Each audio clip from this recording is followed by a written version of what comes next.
Today, I want to talk about something that affects a lot of long-term relationships. And this is particularly prone to happen where one or both of the partners in a relationship are very highly motivated, high-performing people that tend to be goal-oriented. And this is the problem of burnout. Now, burnout is when someone is pushed so hard and they work at either something in their professional lives or their personal lives for so long that they physically and emotionally just can't go anymore. So today, I'm going to explain more about burnout. Then I'm going to go through what the stages of burnout are, what the signs are, what to look for, as well as what you can do about it and how you can help your partner get through those difficult times. So this video is going to be broken into two parts. The first parts are explaining burnout, looking for the stages, knowing what to expect, and the second part is going to be what to do about it. So to begin with, I like to think of people as an engine. Every productive person is sort of like a human engine where our output is the result of our efforts. Now, as with a traditional engine, something like a gas engine or an electric engine, there's going to be a peak operating range, a peak RPM, a peak power input, where the engine can go for a long amount of time, perform very efficiently, not suffer any problems, and just really be in its sweet spot, so to speak. And people are very much the same way, where given a certain amount of requirements, a certain amount of tasks we have to do, there's going to be a certain output level that we can maintain for a tremendously long time when we're going to be comfortable, we're going to be happy, we're going to be able to do it, no problem at all. But there's going to come times in life when the demands are going to exceed what we're currently doing. So we're going to have to increase our output. Now, when you do that with an engine, you're going to feed it more power, feed it more gas, whatever you do. Then the engine is going to respond. It's going to be able to output more, but it's going to start heating up. It's going to start getting more wear and tear. Parts are going to start getting damaged without regular maintenance.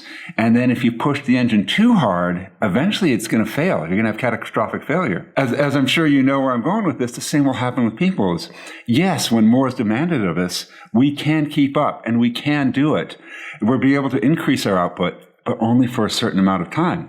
And if we're pushed beyond a certain limit, then we're going to start experiencing fatigue, we're going to become grouchy, and eventually we're going to go through essentially what's an emotional breakdown. That's the end result. So let's take a look at burnout more closely. What does it look like? What are the stages? What can you expect?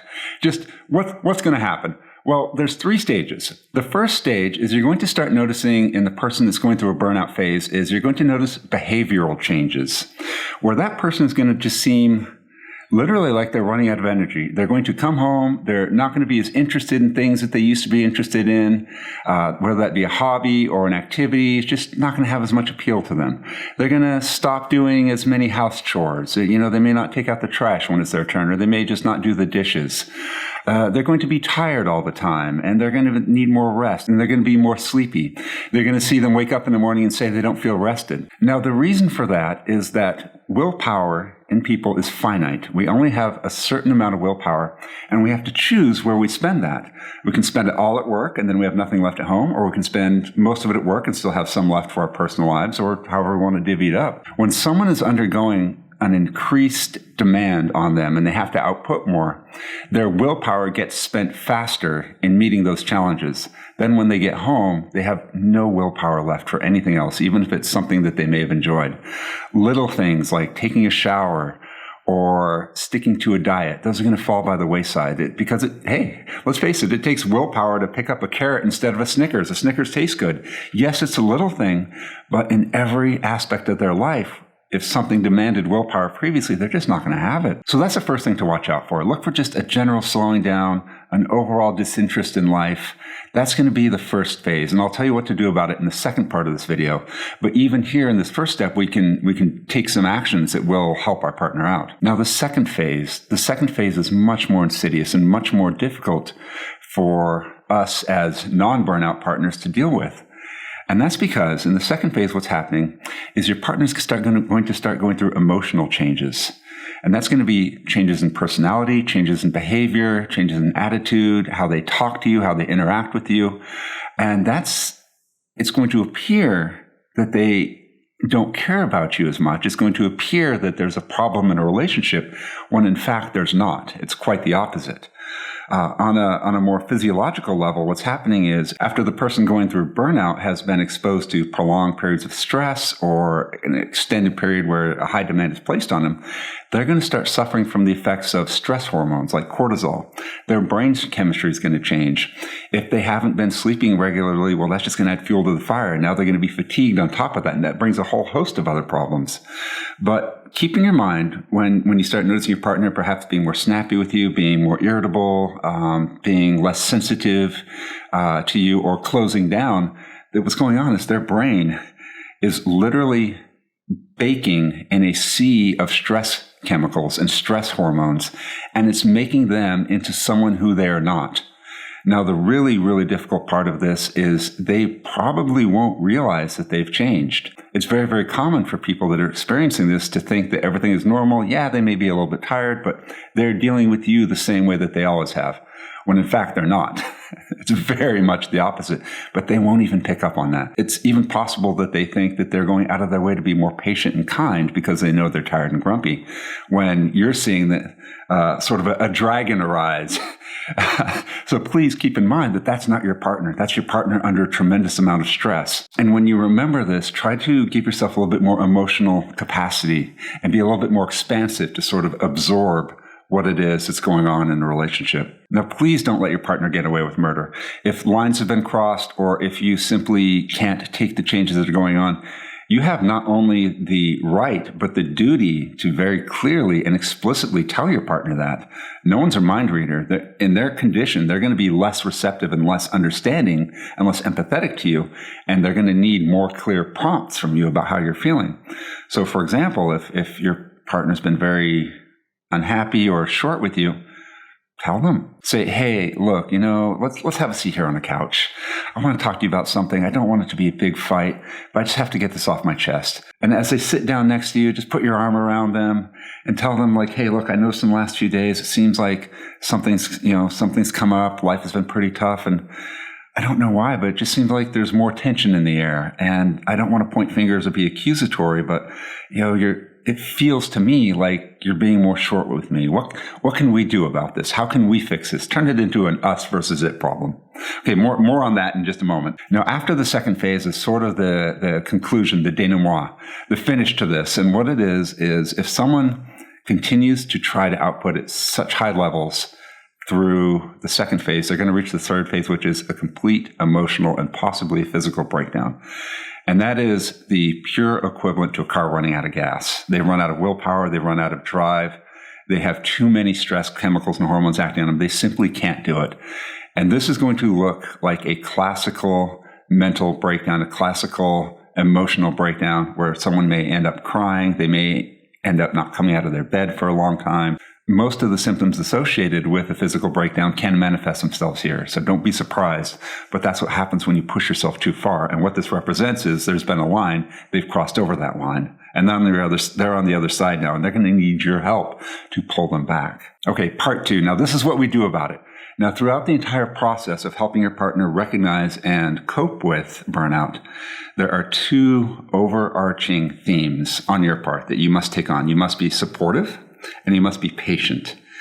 Those 2 in tandem will go such a far way of resolving this situation, not only now, but if it comes up again in the future. Now, the support part of it, that's more of a short-term kind of fix. It's like a Band-Aid, putting out the small fires. It's insulating the relationship. It's protecting you two as a unit. It's not going to help much in the long run, but that's where patience come in, and I'll explain how that works. But patience is going to be allowing your partner to go through this process, and it sounds counterintuitive, but they have to learn for themselves. So you have to be patient, and you have to be there for them, and you have to be supportive. So a combination of everything, and that's what's going to allow your partner to deal with the situation and get the situation resolved. Now let's talk about this in more detail, the supportive part of it. You remember the first stage, that was behavioral changes. You may notice your partner isn't doing their house chores. They are not taking the trash out. They're not doing dishes. They're not washing the dog, whatever it is that they have to do. You can support them by taking more onto your plate. Now, this isn't a good long-term solution, because if you take things onto your plate forever, that's not fair. That's not fair to you. And we have to keep this fair to both people. And if you take too much on for too long of a time after this is over, you're going to become resentful. You're going to become angry. You're going to become sad, and you're going to it's going to develop animosity. That's not a good place to be. But for right now, until this immediate emergent situation is resolved, take more on. Relieve the load from them. That's going to allow them to focus more on the task at hand, because that's their number one priority in their mind, is getting through what it is that's been pushing them. So yes, in the long run, this is a very unfair dynamic for you. But for now, for the short term, think of yourself as the primary caregiver, the primary provider, because that's going to be your role. Now, if you're not sure what to do, if you don't know exactly how you can help your partner out, the answer is simple. Listen, they will tell you. They won't go out and say, hey, I need help with this. They'll never do that. But what they will do is they will not do something. They'll sit on the couch when it's their turn to do dishes. That's a frustrating but clear sign that they don't have the willpower to do that. They're not doing it to try to make you mad. They just simply can't. You have to keep that in mind. They can't do it. Another and very common way of figuring out what to do is they will say something like, gosh, it's so hard to go out and sweep the driveway. It's taking all I can to go out and grab that brush and go, rake the lawn. Something along those lines, where they will express or complain to you about how difficult something is. That's a great time to step up and say, oh, hey, you do seem like you could use a break. I got it. Don't worry about it. Go sit down, relax, take it easy. You need a rest. You deserve a rest. And encourage them to sort of rebuild their energy. So that's the supporter role of it. Now, as a caveat, this is a very important note. This is like, put a big asterisk by this. It's going to be your first and most natural reaction, very understandable, to want to tell your partner to stop working so hard, to stop doing what it is that's causing this problem. You're going to see it clearly. You're going to know exactly what's going on and what needs to be done. The problem is, if you give your partner a directive and say to them like, hey, you need to tell your boss to hire someone else to pick up more work, what that's going to do is that's going to cause the limiter of their efforts to be you, not themselves. Now, burnout is a tremendous learning process, and everyone that goes through it has to learn from it so it doesn't happen again. And the way they learn is by pushing themselves and pushing themselves and pushing themselves until finally they are so uncomfortable, or it becomes clear to them that their performance has dropped, or they're making themselves and you so unhappy that this is unsustainable. And it's time to step back from that. And they must figure out how to develop the tools on their own to step back from the point of burnout. Whereas if you were to step in an earlier phase and say, hey, you need to stop working so hard, you become that limit, and they don't know where their true limits are. So the next time this happens, when they start getting pushed a little bit more than they can handle, they will come up to where you set that limit, and they still won't have learned what their own limits are. So unless you step in again, they're going to try to push themselves harder. And if you do step in, they're going to become frustrated with you because you are now keeping them from reaching their goal, which is performing that task or getting that job done or working at whatever it needs to be finished. You don't want to set yourselves up in their crosshairs of being this limiter, this limiting factor. They by themselves have to be their own limiting factor. Now, this is where patience comes in, because we have to be patient and we have to let our partners go through this process and learn for themselves in order for them to not do it again. That's what we're really trying to avoid here. We're trying to make sure this doesn't happen in the future, because whatever is happening right now, it's not going to last forever. It's going to be over one way or another relatively soon, within a matter of days or weeks. I can tell you that right now. So be patient. Let your partner go down that road. Don't try to direct them. But a huge part of being patient is to facilitate conversation and facilitate learning. And by that I mean, you have to help your partner learn what it is that they're doing and what they should do differently. This is a little bit tricky, but I'm going to give you a couple tools that's going to turn this into just a piece of cake. It's incredibly easy. You're going to have to remember one or two things. Or actually just one thing. You're going to have to remember one thing.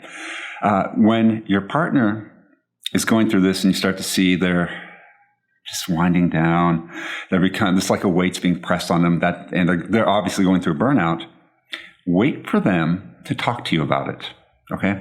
They're going to bring it up. It's not going to be a classic statement of, I'm having a lot of problems at work. I feel like I'm overworked. What should I do about it? It's never like that. It's, I've just been so tired for the last few days. You have to look out for subtle signs. You have to look out for subtle things, indirect references to what's going on.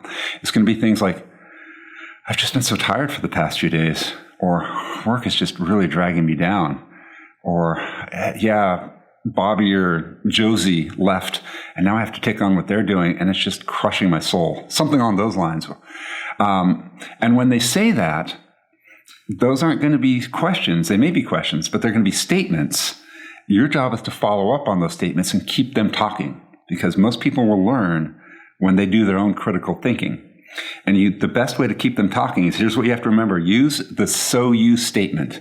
It's a so you, literally the word so and you, and then you rephrase what it is that they just said and say it back to them. So here's how it works. Let's say someone comes in and goes, I've just been so down at work for the last few days. Okay. Oh, so you really feel like work has become more difficult just recently? Yeah, it just has. I don't know why, but ever since Monday, I just feel like I've been not being able to stay on the ball. So you think something happened on Monday that's really kind of changed the whole, work environment. Okay. That's one example. Another example is, I hate my life right now. Followed up with the so you.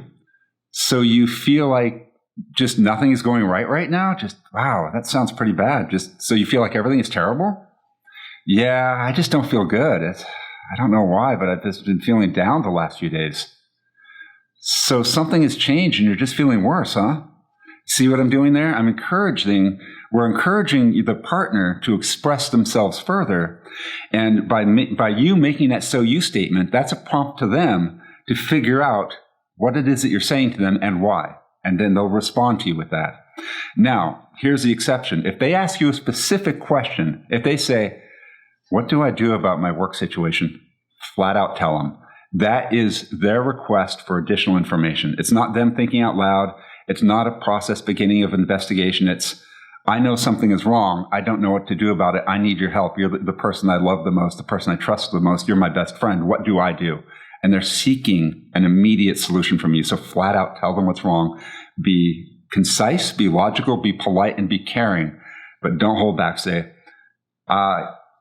it appears to me that your work has placed more on you than it should, and you're working harder than I've ever seen you work, and I'm worried about you burning out.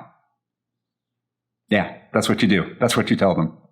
What if they don't say anything? That's the third option, is what if they just sit around and they're sad? You can tell by their behavior that something's wrong. We're intuitive. We're empathetic to our partners. We know when something's bothering them. It's obvious, regardless of what they say to us. But if they sit around and they don't say anything, after a day or two of this, just try to gently nudge them. Try to just get a little bit out of them. Bring up the subject on your own. Say, invite them over to the couch, walk up behind them, give them a big hug and say, hey, I love you. I just want to talk about something that's been on my mind. I could use your help with this. The last couple of days, I noticed like something's changed. It seems like the atmosphere is kind of more negative. It just seems like we haven't been doing as much. It seems like there's a little bit less energy in the air. What's happening? How are you feeling, babe? I love you. I'm here for you. What can I do? What can we do about this? Just be very open, very warm. Be on their side. Always be on their side. They're either going to tell you, they're going to say, well, here's what's happening. I'm not feeling good. Or they're not. They're going to say something like, everything's fine. I don't know what you're talking about. I'm good. Okay. If they do that first option where they say something back to you, again, use the so you technique, or if it's a question, respond to the question. And if they don't say anything, if they give you a short, snippy answer, be prepared for that. Don't get grumpy. Don't get passive aggressive. They may answer in a very prickly sort of way. So just go, okay, well, I'll tell you what, if you do ever need to talk anything, let me know. Back off, try it again the next day. Try it again the day after that. And eventually, nudging or time alone will cause them to open up or cause the whole dynamic to change, and you'll be facing a different situation. It's not going to be this silent treatment stalemate forever. Nope. That never happens. Okay, so those are the two themes of how you deal with this. Remember, it's support and patience. Support, the short-term solution to make sure the relationship is going as smoothly as possible, putting out little fires, and patience, which is more of a learning process and a long-term support process to help your partner understand for themselves where the limit is so they can pull themselves back past that limit, or they can learn from this, even if they go to that third phase, and not do it again in the future.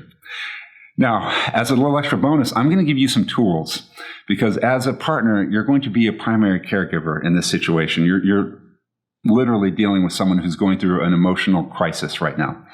So you have to protect yourself. You have to make sure that you're okay, because this is going to make it easier for both of you. So here's a couple tools to remember that I encourage you to employ from day one. First, remember self-care. Self-care is fabulous. It is so magnificent, and it is so important.